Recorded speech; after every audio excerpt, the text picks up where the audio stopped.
Olá pessoal, bem-vindos ao site quadro.com.br e mais uma de nossas aulas de biologia. Nessa aula nós vamos falar sobre a coagulação sanguínea, vai ser uma aula bem simplificada em que vocês vão ter uma noção geral do processo, tá? Depois nós vamos fazer uma aula um pouco mais detalhada, ok?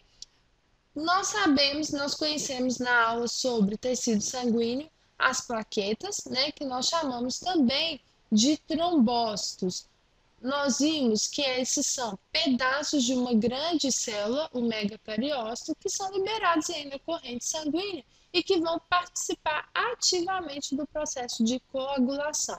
Então, eu fiz aqui as plaquetas em amarelo, as hemácias, né, os glóbulos vermelhos, os glóbulos brancos ou leucócitos aqui, essas figurinhas em branco. E aqui eu já desenhei um vaso sanguíneo rompido. Nós já vemos aqui um extravasamento dos elementos do sangue, né? E imagino que o fundo verde aí do quadro é o plasma, tá? Então, existe aí um extravasamento que vai eliminar tanto o plasma quanto elementos figurados do sangue. Esse extravasamento que nós vamos chamar de hemorragia. As hemorragias são muito ruins para o organismo, né? Dependendo da quantidade de sangue que for perdida, ou se o vaso ele arrebenta em um órgão muito sensível, como por exemplo o cérebro, o indivíduo pode aí chegar a morrer, ok? Então o corpo ele precisa de alguma forma interromper aí o processo hemorrágico, ele precisa vedar aqui essa saída de sangue. Os primeiros participantes aí são as plaquetas, né? Elas participam ativamente, elas começam aqui, ó, a segregar, tá formando já uma primeira placa aqui que vai vedar a saída do sangue. Então, o primeiro passo é vedar a saída do sangue. Só que essa estrutura aqui, ela não é muito rígida, ela pode se romper, né? E devido à pressão aí com que o sangue passa e vai exercer aqui sobre essa primeira placa, essa primeira estrutura, essa estrutura pode se romper.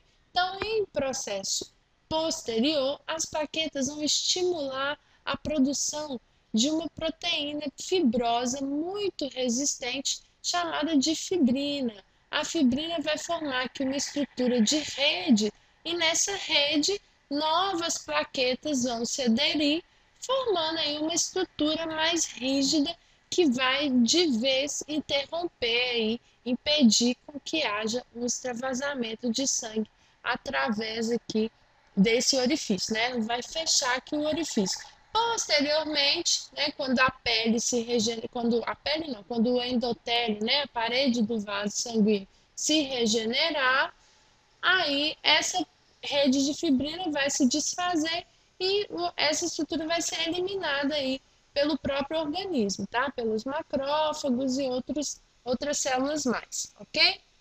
Então vamos ver aqui como que funciona, né? Várias proteínas participam do processo até que seja formada a fibrina. Então, as plaquetas ali associadas ao vaso rompido vão liberar aí uma proteína chamada de tromboplastina.